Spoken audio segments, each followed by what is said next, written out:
Olá, sejam todos muito bem-vindos a esse bate-papo sobre traumas de infância que repercutem, que reverberam na vida adulta. Sim, às vezes você pode nem saber, mas isso acontece.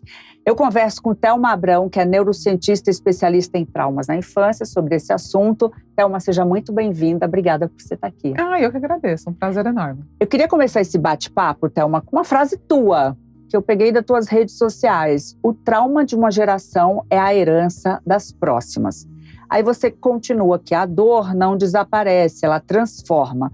No silêncio, no medo, na rigidez ou na repetição. A gente está falando de um trauma que é perpetuado, que o pai passa para o filho porque ele recebeu do avô achando que era o certo. Exatamente. O que a gente precisa saber sobre esse assunto, Thelma? Na verdade, quando a gente pensa em ter um filho, a nossa prioridade deveria ser se reeducar para melhor educar. Por quê? Essa repetição de padrões, que é natural, a gente aprende com os nossos pais e leva isso para a nossa vida, ele é muito positivo, né? Porque ele também te inspira, também traz coisas boas, também traz exemplos positivos, exemplos de resiliência, de força, de superação. O problema é quando lá na sua infância, você, por exemplo, foi educado na base do medo, na base da agressividade, na base do abuso físico, emocional e muitas vezes até da negligência, do abandono. E você cresce achando que tudo bem, né? Que você começa a normalizar tudo aquilo e não percebe os impactos negativos dessa infância na sua adolescência, na sua vida adulta, nos seus relacionamentos, seja com amigo, ou um relacionamento amoroso e até mesmo com você mesmo. A forma com que você se olha, a forma com que você olha para o mundo.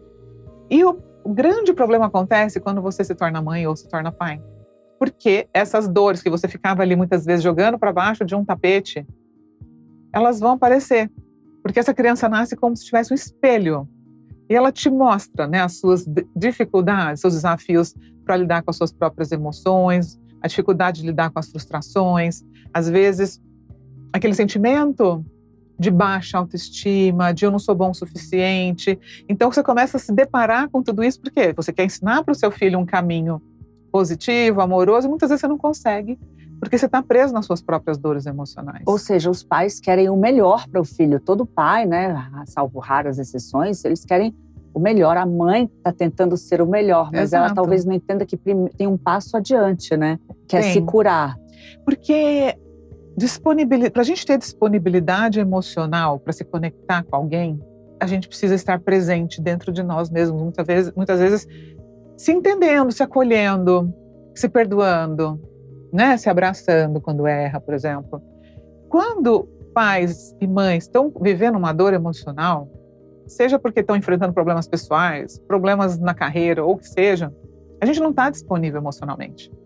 Então tem muitas mães, principalmente, que estão ali presentes com os filhos, mas totalmente desconectadas emocionalmente.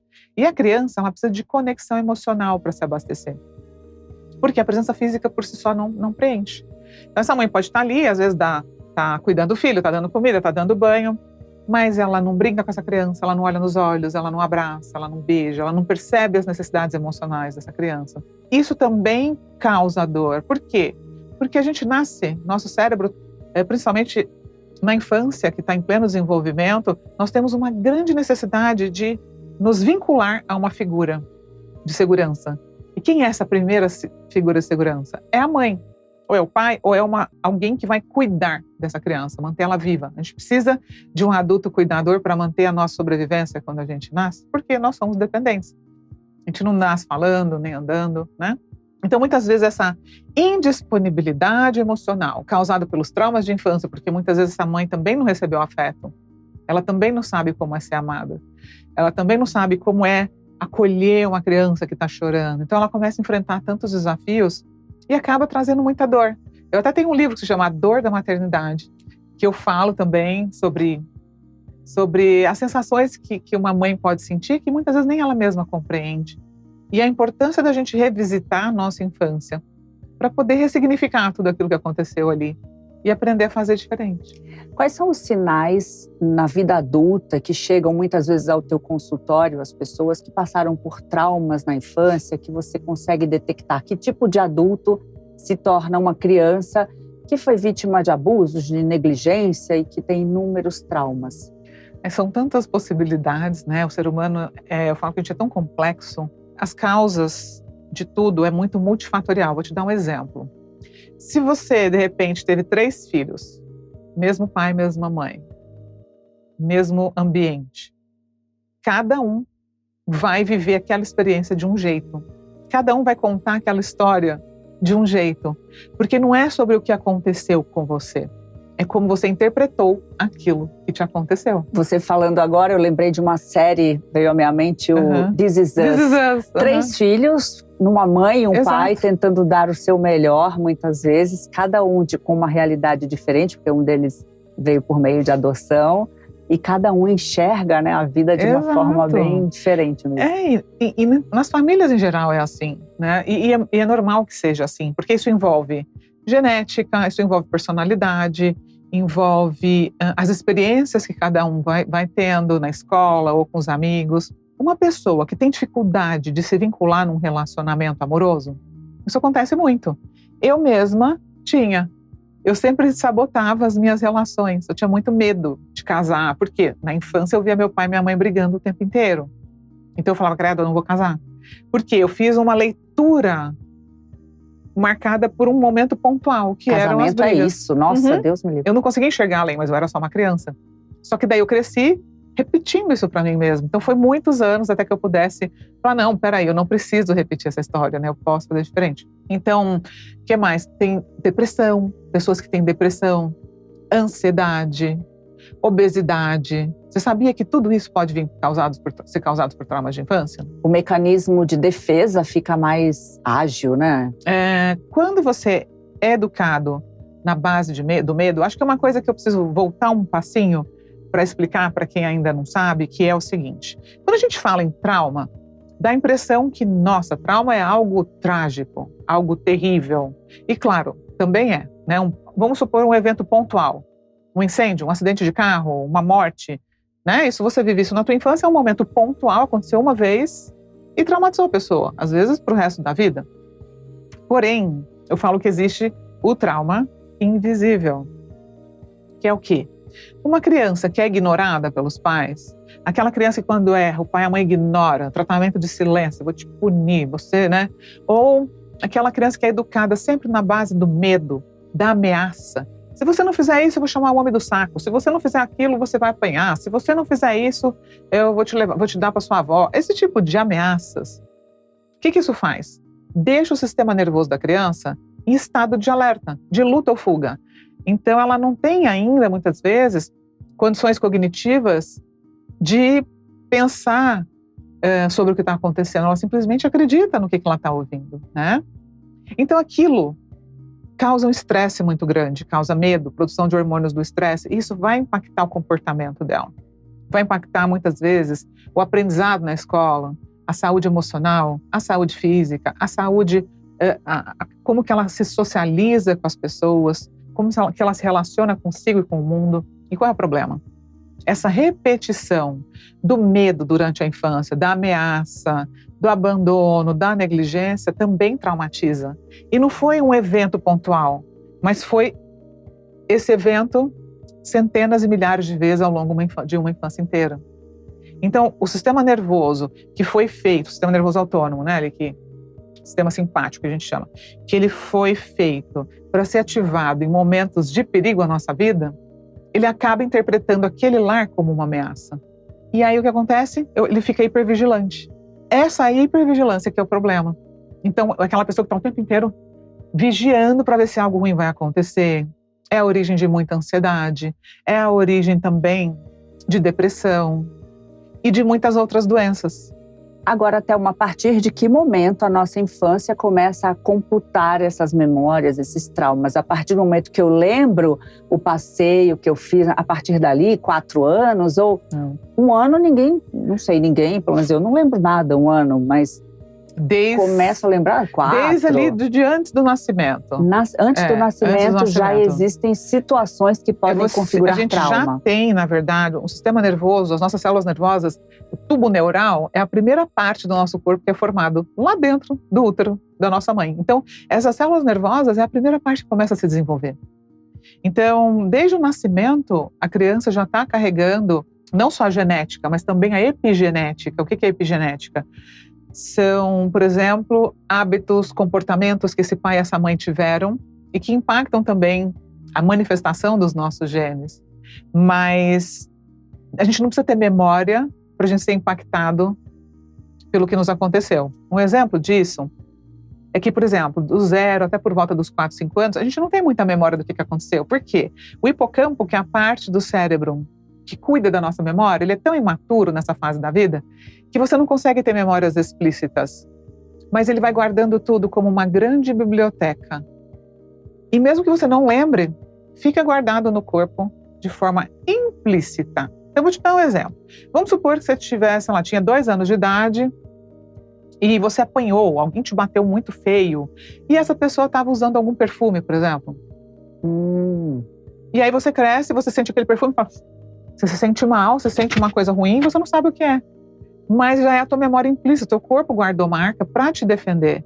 Porque como é que funciona o nosso corpo, na verdade, o cérebro? Ele quer te manter vivo, ele quer manter a gente vivo e seguro. Então ele fala, opa, isso aqui é uma ameaça, eu vou guardar para me defender no futuro. Ah, esse grito, esse comportamento, essa roupa, esse cheiro, tudo isso aqui me marcou, então vou guardar para me defender no futuro. Então muitos dos gatilhos que a gente tem, que são inconscientes, que a gente não sabe de onde vem dessas memórias implícitas. E aí você tentou decifrar, você decifra, né, todas essas situações que a gente passa quando criança. Nesse livro aqui, Educar é um ato de amor, mas também é ciência, com teste, inclusive, de trauma, estresse, o que a neurociência revela sobre como a infância impacta a vida adulta. Leitura fundamental para pais, para mães e para quem quer se conhecer, acima de tudo, né, Thelma? Eu falo que nem todo mundo teve filhos, mas todo mundo teve infância, né? E o que aconteceu na infância não fica na infância. Na verdade, nesse livro eu conto como surgiu a abordagem neuroconsciente, né, que foi criada por mim, baseada em anos de estudos. Eu sou da área da saúde e todos esses anos fazendo pesquisas, estudando e também sendo mãe na prática, né, e orientando aí milhares de pais, nasceu esse livro para que os pais possam compreender a importância do papel deles na vida dos seus filhos. Porque muita gente acha, que nada, é só criança, tem que bater, tem que não sei o quê. Tem uma frase que é assim, até hoje apanhei e até hoje tô viva aqui, tô ótima. Não tá ótima não, pausa. É que a gente daria para ficar muitas horas falando sobre isso. Muitas mesmo, de verdade, porque são muitas camadas que precisam ser compreendidas, mas as pessoas limitam o abuso a apanhar. As pessoas acham, eu não apanhei, então tá tudo bem. Ou outra, eu apanhei e sobrevivi, e tá tudo bem. Não é assim que funciona. Se você foi criado numa casa onde você apanhava todo dia, não tá tudo bem. Claro que você sobreviveu, claro que você teve que ser forte, claro que você teve que fazer um monte de coisa para criar resiliências e hoje talvez ser uma pessoa extremamente bem-sucedida. Mas quando você era uma criança, você queria ter confiado nos seus pais. Você queria ter se sentido seguro ao lado deles. Você queria ter sido amado por eles. Porque muitos pais falam, eu te bato porque eu te amo. Eu te bato porque eu te amo? Não, você está me batendo porque você não consegue se controlar, você não sabe lidar com as suas emoções, porque você também está traumatizado. Se a gente pudesse refazer essa fala. Você não está batendo porque você ama. É um impulso, né? Exato, você está dominado pela sua raiva, você não tem educação emocional. E para a gente ter educação emocional, ou alguém vai ter que dar para nós, ou a gente vai ter que aprender sozinho. Agora, e na fase adulta, como é que esses traumas de infância, essas negligências, essas faltas, essas lacunas se refletem nos relacionamentos mas muito de adultos? Mas muito, muito, muito. É Por mesmo? quê? A nossa capacidade de autorregulação, o que é autorregulação? É eu conseguir usar as partes racionais do meu cérebro para lidar com aquilo que eu sinto. Não é porque a gente adulto tem um cérebro maduro que a gente consegue lidar com as nossas emoções. Tanto é que está cheio de adulto impulsivo, que não tem controle de impulso, que age, né, na hora da raiva e faz muita coisa que não é legal, que se arrepende depois. Então essa capacidade de usar a razão para lidar com a emoção, ela tem que ser treinada. Igual ir na academia fazer musculação. Não é porque você tem músculo que você vai ficar sarada. Todo mundo tem músculo. Mas para você ficar sarada, você tem que hipertrofiar o seu músculo. Então é mais ou menos isso. Não é porque eu tenho um cérebro maduro que eu consigo lidar com as minhas emoções. Eu vou ter que educar isso em mim, para aprender a frear a minha atitude na hora da raiva. Eu não consigo frear a raiva, A raiva vai vir, é uma emoção humana. Mas o que eu faço com ela na hora da raiva precisa ser uma decisão. Eu preciso entender que na hora da raiva eu não penso, que na hora da raiva eu estou agindo por instinto, que na hora da raiva eu vou ferir alguém. Então a pessoa que vem de muitos traumas, o principal ponto dela é essa grande tendência de explodir, de agredir, de se defender, né? E é normal buscar uma repetição de padrões de relacionamento que ela viu em casa? Não sei, meu namorado é igual ao meu pai, minha esposa é igual à minha mãe, dominadora ou X ou agressiva. Muito natural, na verdade. Por quê? O nosso cérebro, gente, ele está sempre buscando por segurança.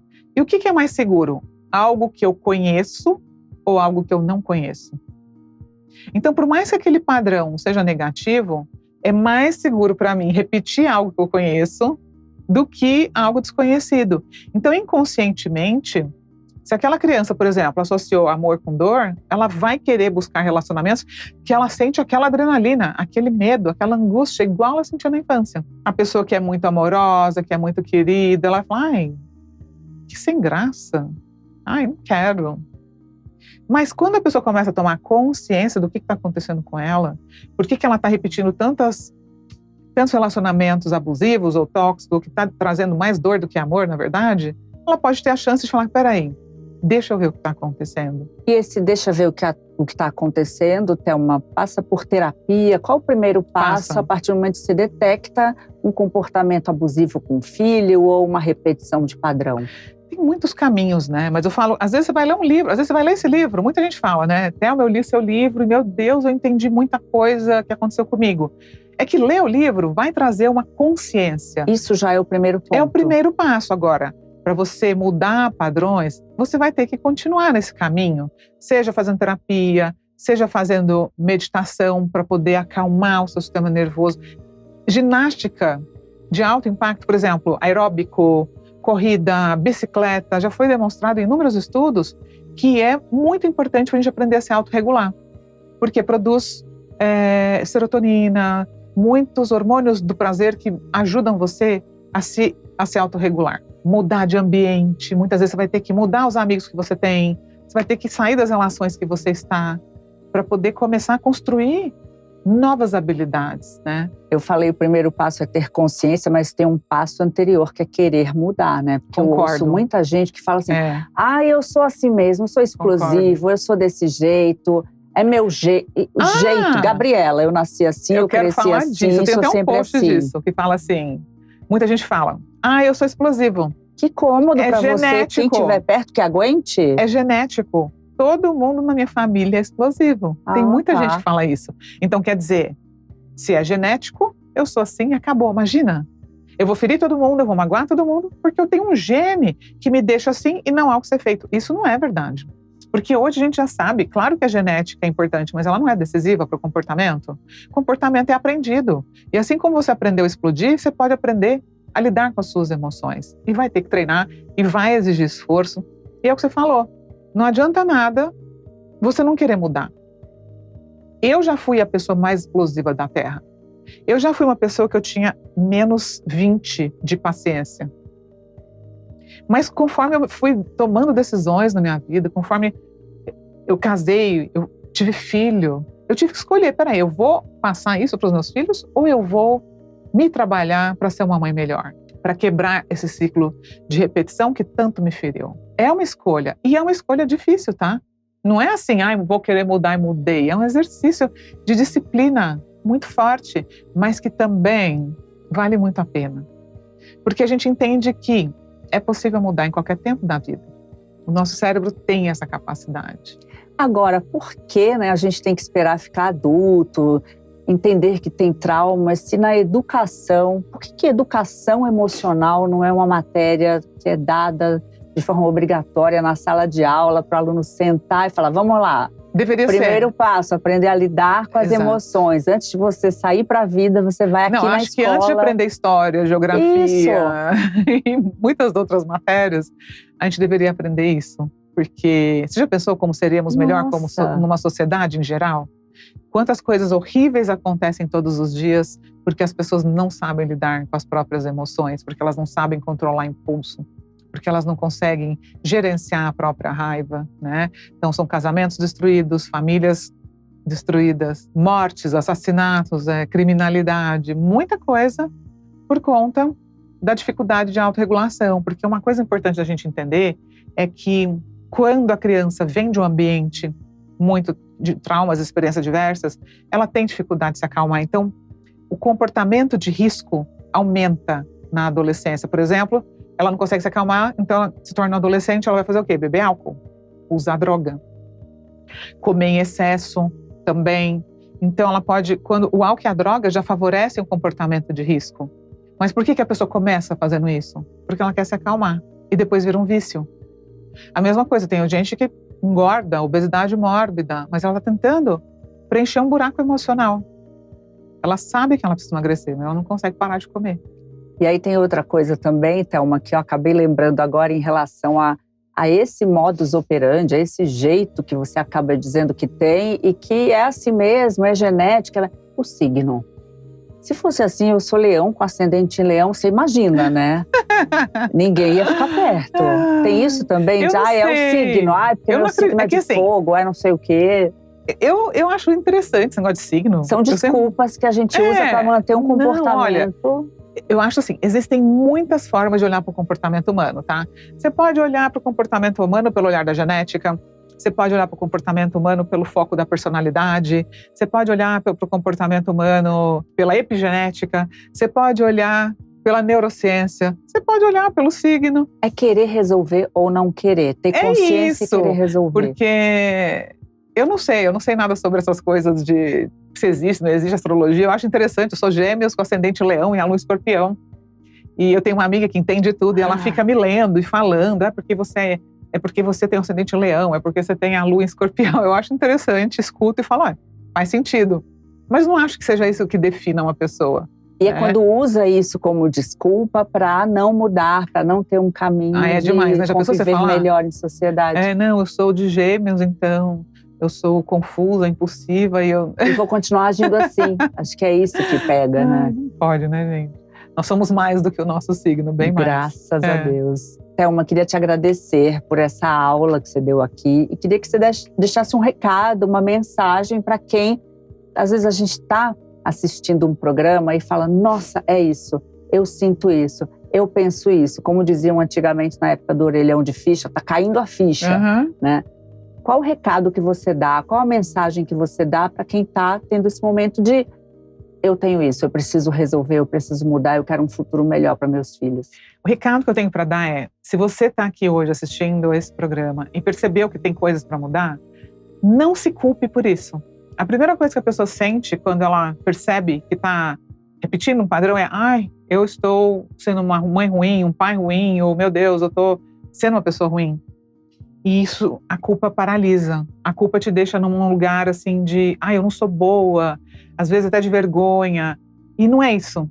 O que vai te levar a mudar é a ação, é o movimento, é a decisão, que é o contrário da culpa. Então, se acolhe e fala, tudo bem, eu errei até aqui, fazendo o melhor que eu podia com o que eu sabia. Só que existe algo que eu ainda não sei. E é algo que eu ainda não sei que vai me levar onde eu ainda não cheguei. E isso vale também para os pais? Com em vez de certeza. Apontar o dedo julgador de vocês fizeram isso comigo, né? Esse acolhimento também muito, vale. Sabe por quê? Os filhos, quando começam a perceber isso, muitas vezes vai lá brigar com o pai e com a mãe. Mas, gente, já dá muito trabalho mudar nós mesmos.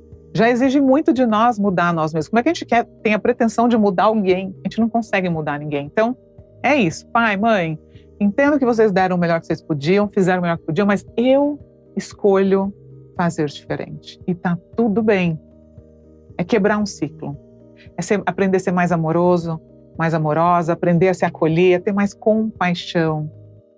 Né? Olhar para o seu filho e não criticá-lo, e não achar que ele precisa apanhar e sofrer para se tornar uma pessoa de bem.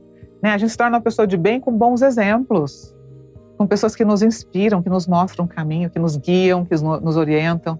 E não alguém que está ali querendo te pisinhar para você aprender algo. Não é assim que funciona o nosso cérebro.